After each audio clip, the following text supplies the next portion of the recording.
In here, and I wanted to record this quick video for you guys to show you how you can use Myfitnesspal to help set yourself up for nutrition, weight loss, and body fat loss success without driving yourself batshit crazy and trying to track every single thing that you eat at every single meal every day of the week. I want to show you a cool little way to kind of hack this. All it takes is front loading a little bit of the work. So this is something that you'll do. You could do this once a week if you wanted to. I recommend doing this twice a week on Sundays and Wednesdays. But it's a really easy way to make managing your diet and your nutrition and helping yourself to be successful with weight loss and body fat loss without driving yourself nuts. So what you'll need for this is a food scale. You will need a food scale to weigh your portion sizes out. We are notoriously bad as human beings for estimating how much we are eating, not only portion sizes, but how many calories are in our meals. So one reason I would want you to weigh your portion sizes is just to learn more about your foods and to create more awareness around what you're eating and how much you're eating, and also what portion sizes look like. So this will give you an opportunity to see what 4 ounces or 8 ounces of chicken look like, what 3 ounces of broccoli looks like, what 2 ounces of rice looks like. And before you know it, you won't need that food scale anymore. You'll be able to eyeball it. This also will teach you about the foods that you're eating when you're dining out as well too. You get to learn about the calories and the nutrition in the foods that you're eating to create a little bit more awareness around that as well too. And awareness is a common theme that you'll hear me use. Though I think the more aware that we are, the easier this process is. So what you'll need is a food scale, just to reiterate.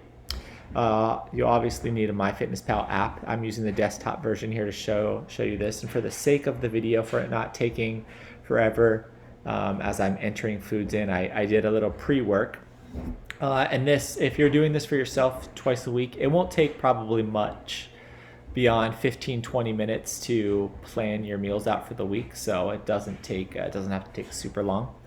You'll also need to know your calories intake for the day based on your goals. Now that might be the challenging part for most people. If you're a client of mine, you know that I create custom guides for everyone.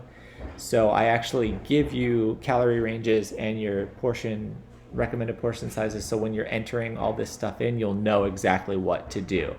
And I am going to show you an example of a client's guide here real quick that I used for this example. So excuse me, there we go. The other reason I'm recording this video for you guys is I want to show you how you can be successful with your diet without having to be perfect with your food choices. I think we've gotten too wrapped up in what we're eating. So many diets are pitched to us: paleo, keto, intermittent fasting, you gotta eat 100% clean.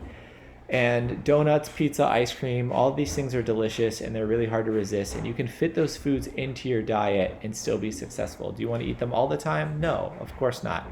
But the most important thing when it comes to weight loss and body fat loss is creating a consistent calorie deficit, or taking in fewer calories than your body needs over an extended period of time, regardless of the types of foods that you eat. Now that doesn't mean the types of foods you eat aren't important, because they are.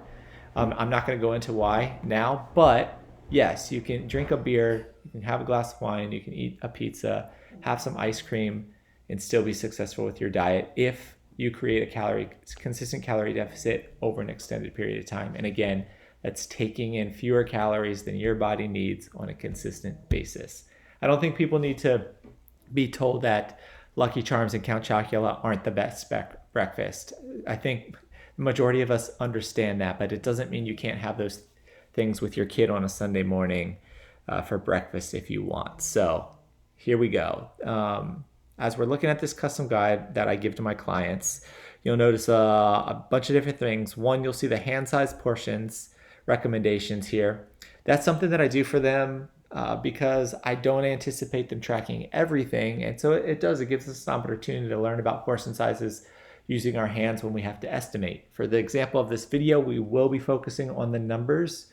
2 things you don't need to worry about are the carbohydrates and the healthy fat numbers here, this 99 to 15.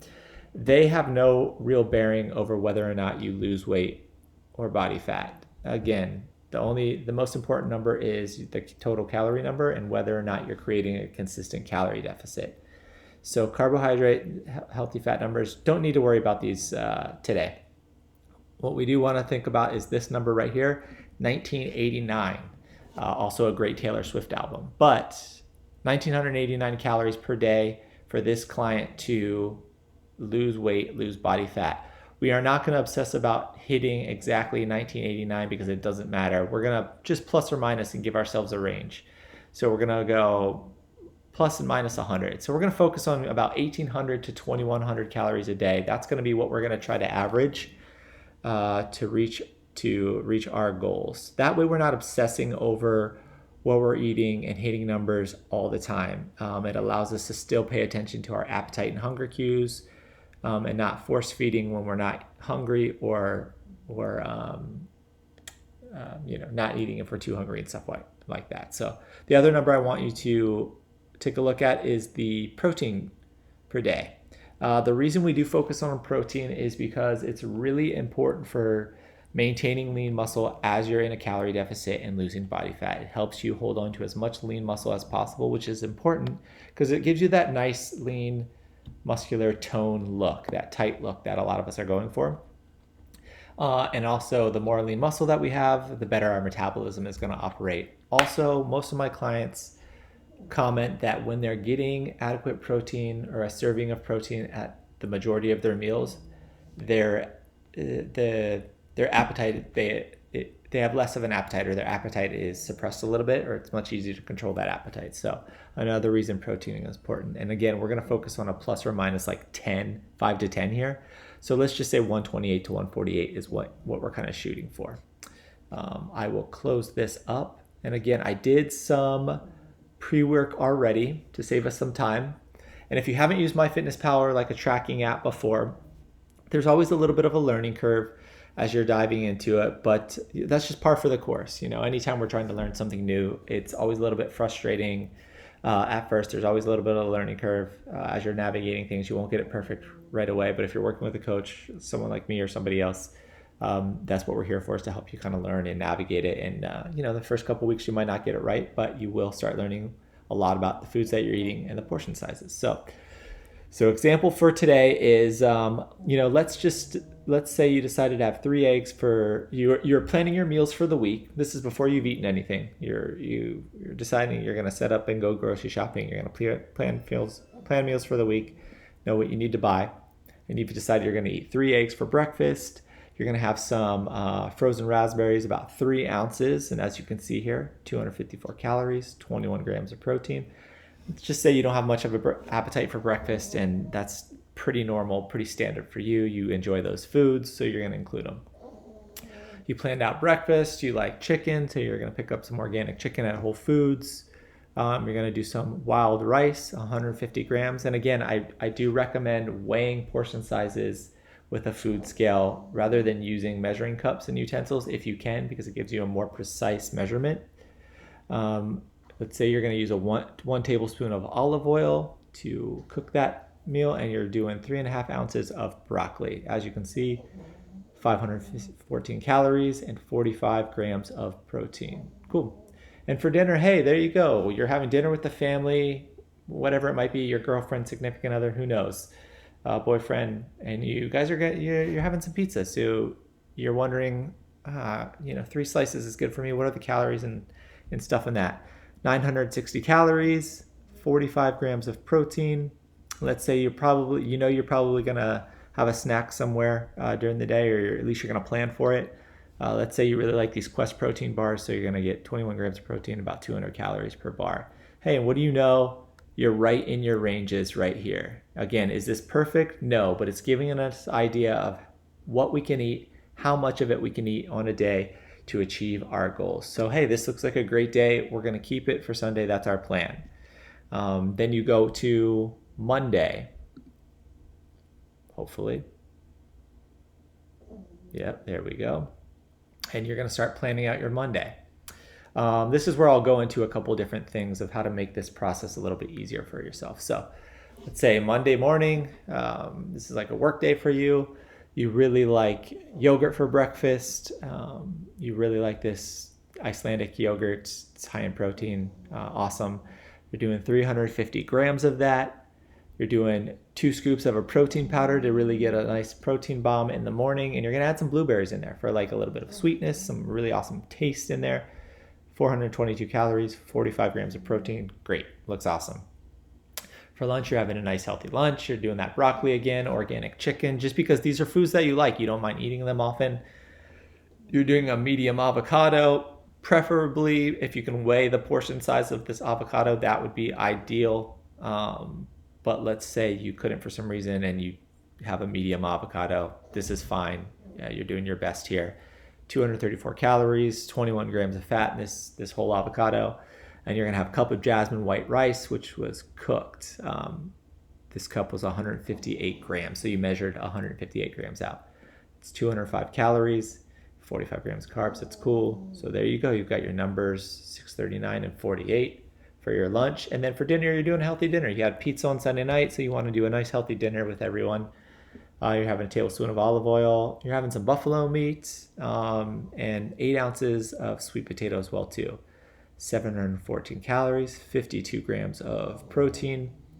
And let's say you're gonna have a snack and you end up you're planning for an apple that day to kind of maybe let's say to get you from lunch to dinner or something like that. 95 calories, 25 grams of carbs, and hey, there you go. You're still in that range we were looking for, that 1800 to 2100 calories. You got some extra protein that day, so super cool. Now, I didn't plan Tuesday, but this is how I would recommend going about this for most people. For the most part, if you have goals like weight loss or body fat loss, for the majority of people, as they're jumping into things and you have goals, one of the ways to make this easy on yourself is by practicing more uniform meals. So if there's foods that you like, plan those out for the week. Eat them on repeat over and over. It takes the guesswork out of what you're doing and makes your life so much easier. So let's just say this day of eating, you love it. So you're going to repeat this on Tuesday and Wednesday. And then on Wednesday, what you'll do is you'll jump into Myfitnesspal again and plan meals for Thursday, Friday, and Saturday. And maybe that's when you decide to change it up a little bit. So, but this is a really easy way to plan and prepare meals for yourself using Myfitnesspal without driving yourself crazy. So you do a little bit of front loading the work by planning twice a week on Sundays and Wednesdays, practicing a little bit more uniform eating. So eating similar meals over and over again until you get closer to your goals, and then maybe start adding a little bit more variety into it. And as you get better at estimating portion sizes and understanding the calories in foods, and again, you'll want to weigh out the portions of your food so you know exactly how much you are eating. Again, we do a terrible job of estimating how much we're eating and estimating the calories in foods, and this is a great way to learn. And this doesn't take but an hour tops out of your entire week, if that, and the more that you do this, the faster you'll be able to do this. Plus, you'll start making meals that you enjoy, and you're like, oh yes, I always love this. So you can save this and just load it up right away and have it ready to go. So I hope this video was helpful, guys. Please reach out to me and let me know if it was not, or if you need some further explanation. But yeah, get healthy, get fit, and see you on the other side. Take care.